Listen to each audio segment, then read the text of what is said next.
Hey everyone, it's Colin. How's it going? Hardcore fans of the Game Boy Color freaked out when they found a handheld for sale on a Chinese shopping site with a backlit screen.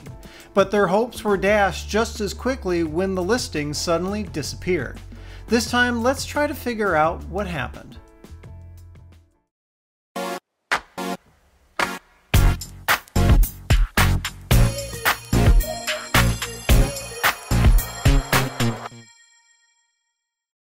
Okay, so I'm filming this in the middle of May 2017, and most of this transpired a few months ago. Basically, I got a whole bunch of viewers in one shot sending me a bunch of links to mostly this thread on Reddit, where it talked about how someone discovered a modified Game Boy Color for sale on a Chinese shopping site called Taobao. Now, it wasn't a clone console, and it wasn't necessarily some sort of fake type of thing. It wasn't a toy. This was a real, actual, legit Game Boy Color, modified with a backlit color screen. This is a big deal because, as you know, and I've done topics about this before, many videos, podcasts, etc., you can't really backlight the Game Boy Color's factory screen. It's just not really possible to do because of the way the screen works. So to see a console that's been modded with a backlit screen is really kind of a big deal. And it's something that I have a lot of people, even now, continually asking me about. Is it possible to do this? Why can't I do this? Why has nobody done this? That sort of thing. There's a lot of pent-up demand, and I would say frustration from the community for that mod. So this listing showed up on Taobao. Now, that site, I should note, is kind of like AliExpress, where it's primarily focused for Chinese sellers to sell their wares, whether they're a large company or a small company, whatever. The difference, though, is while AliExpress really caters more towards an international audience in terms of the people who buy, Taobao is really more like a domestic kind of service. I have seen some notes in there about how if you are an international buyer, you can pick stuff up from them. But the thing is, the entire site's in Mandarin, and it doesn't really Google Translate all that well, so it's tough to navigate. And I think that may be partially why it kind of took people a little while to find this whole listing. The listing was for many different colors of Game Boy Color. They had them for sale as pre-modded consoles, where it was as simple as, you know, you'd get it in the mail, put batteries in a game in, and you're good, right? It had the circuit board, the mod was already done with the screen. In some cases, I think they even had new, like third-party replacement shells. They were good to go. They were also selling replacement kits where you can get just the display, just the parts necessary to do the mod. Although it didn't seem like those were as popular or as available of an option as the finished mods, the finished consoles. Now, going through the Reddit thread, a lot of people were jumping on those finished consoles. There was just this huge outpouring of support. People saying, I'm getting an order in, or how do I get an order in, or whatever. When I started getting links from viewers about that, I instantly realized I need to get one of these too, because I know you all are going to be very, very interested in it. And if nothing else, I could do a teardown to figure out exactly how that mod was done. So I jumped in on one as well, and because I don't know Mandarin, and it was a fairly common recommendation from the thread, I used a third-party shipping service. I used a company called Superbuy, where their job is basically, because they're also based in China, they will go and place orders for you. So Superbuy's site is in English, and you can just feed it a link to an item on Taobao that you want to buy, and you give me information and you pay the money and they will place the order for you. They will have the shipper, you know, the person selling the item, ship it to their own warehouse, and then Superbuy will then turn around and ship it to you. And they make their money in the shipping it to you part. So the price on those handhelds was about $110 US, which, you know, I think is pretty fair considering what you're getting. And so I paid the money right away and got the order going.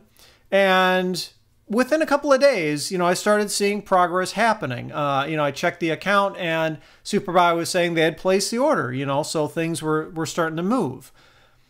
But a few weeks goes by and I still don't see any change. And then it becomes a month that's gone by and I haven't seen any change.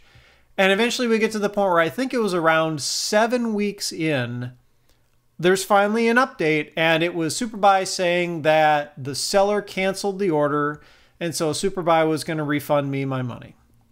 Now, to their credit, I did get all my money back, so I don't have any beef with Superbuy on this part, but I was, and of course a lot of other people in that Reddit thread were very frustrated that it took 7 weeks for us to not get anything and then eventually just get a refund like, nothing had happened. That, what was going on there?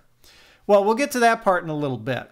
But what we did find out was at least a few of those consoles made it out into the wild. It didn't seem like hardly any. In fact, I don't think anyone who was directly participating in the Reddit threads that I went through, I may have missed some, but the ones that I went through, I don't think any of those people actually got one themselves.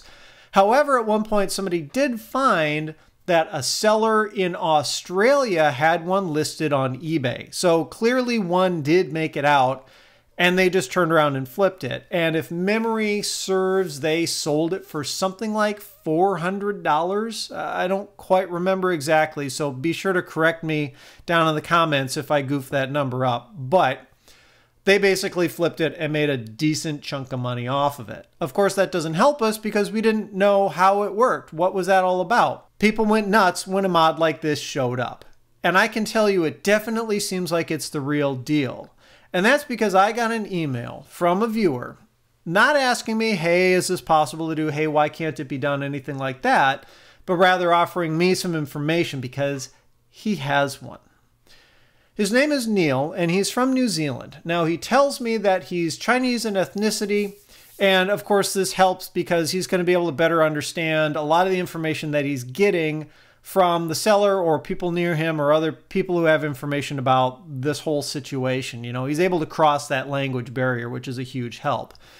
He tells me that he didn't actually buy the console directly. He isn't one of the lucky few whose orders went through, but rather he bought the console, his own backlit Game Boy Color, off of someone else whose order went through.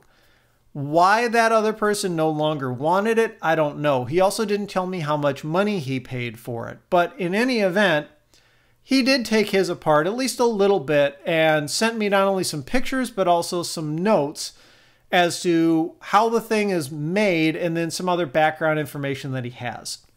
So let's go through the technical part of it first. He says that the display on it is an IPS panel, which is huge because that's the best quality of LCD really that you can get. There are cheaper grades of LCDs that have less color saturation and narrower viewing angles. They're cheaper displays. You find them on less expensive smartphones and tablets and even cheap laptops, that sort of thing. IPS panels are definitely the way to go if you can afford it. And it sounds like this particular seller used those. So it's got incredible color, really good viewing angles. So the image quality is just awesome. And the word that he used in his email when he described it to me was shocking. It's that good. He did note that the screen is a little bit smaller than the original. So there is a wider black border around the outside than what you would get off of the original display. The other thing he noted is that the resolution of the new screen is about twice that of the original.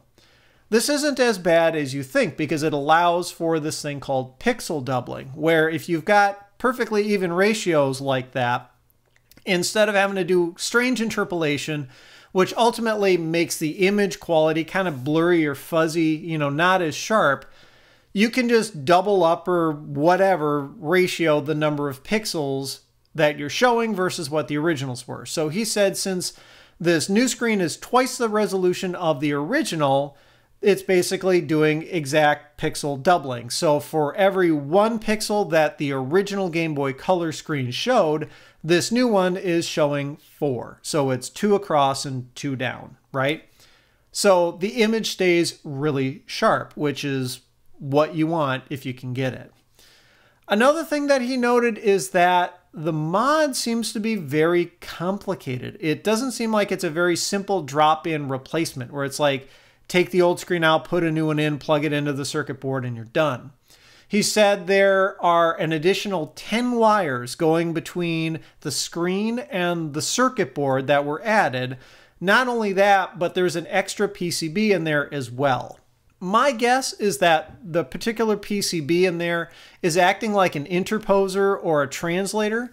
And this is kind of gets to another part of why it's difficult to just replace a screen in a handheld device like this. And that's because a lot of times they speak different kind of electrical languages, right? LCDs need a controller to drive them. Now, some LCDs have that controller built in, and they'll speak a common language with the host device. But a lot of times with these smaller, embedded, less expensive devices like Game Boys, the controller will be built into the circuit board on the device, and so the display will be just a display. So you need to design replacement screens or find replacement screens that can speak that same so-called language as the original one to work with the controller on the logic board, the circuit board inside the device. If you can't find something that speaks the same language, you need to figure out some sort of translation to it. And it sounds like that's what's going on in this case, is there's a circuit board that's basically taking the signals from the Game Boy and turning them into signals that the replacement LCD screen can understand. Whether that's a stock board or not, I don't know. I suspect it's somewhat custom, at least, if for no other reason than because it's got a smaller kind of footprint, smaller area to fit into, because obviously you need to be able to close the Game Boy back up, when you're done with the mod to make it all nice and work. So that adds a significant amount of complexity to this whole thing as well. Why it was so limited in quantity. Now, this is a part that I can't verify on my own. I'm just taking Neil's words, at face value. If you have any more information about this, be sure to hit me up down in the comments below. But what he tells me is that he suspects it was probably about 4 hours worth of work to mod each handheld. He said, he had some experience doing other Game Boy mods, and based on the level of complexity that went into the one that he bought, he's estimating about 4 hours per console. He also tells me that he's been told only 21 of those consoles were made. Think about that, only 21 of them. And it turns out only one guy was making them. So one guy, 4 hours or so per console, yeah, only 21 of them were made. Now, supposedly a reason why the guy stopped making them was because he got really sick and ended up in the hospital. I don't know what's behind that. I don't know why he fell ill, what happened there. I don't know if it was something due to overwork or hazardous working environment, or if he just had some other condition, he just got sick, whatever.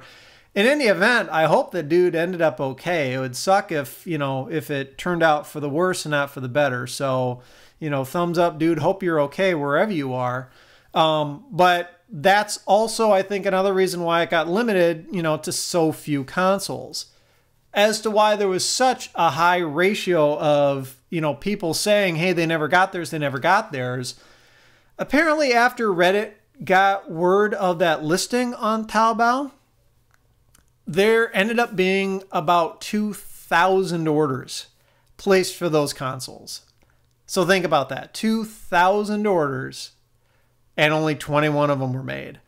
Yeah, it makes sense that the listing disappeared after a while and everyone got their money back because it was just one guy making them.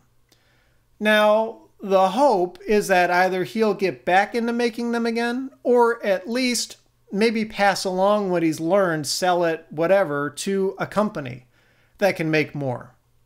But that 2,000 number really kind of goes towards information that I've been told in the past, because I've talked to companies who make Game Boy mods, and I've asked them, can you make more of these screens? Can you make more GBASP backlit screens? Can you, make Game Boy Color screens, and they say the money just really isn't there because they get quoted hundreds of thousands of dollars just to spin up an assembly line to make screens.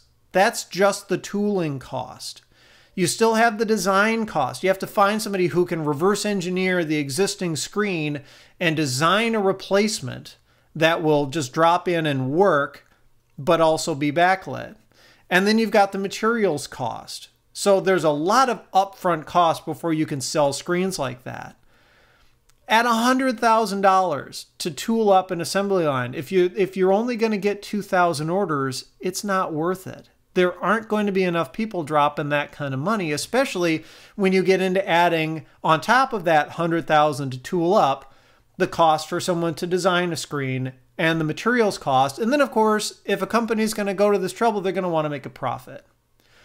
So the numbers just have to be much, much higher, which is why we rely so much on finding kind of off-the-shelf parts to make mods like this work.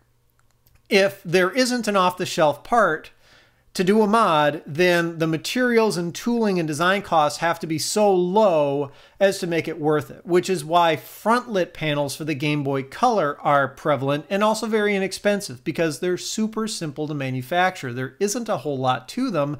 They're inexpensive to manufacture, so they're less risk than something like an entire LCD screen. Now, I don't want to spoil future videos, but I do know that around the time I'm filming this, there's at least one option and potentially more coming out for more Game Boy Color kind of screen backlight options.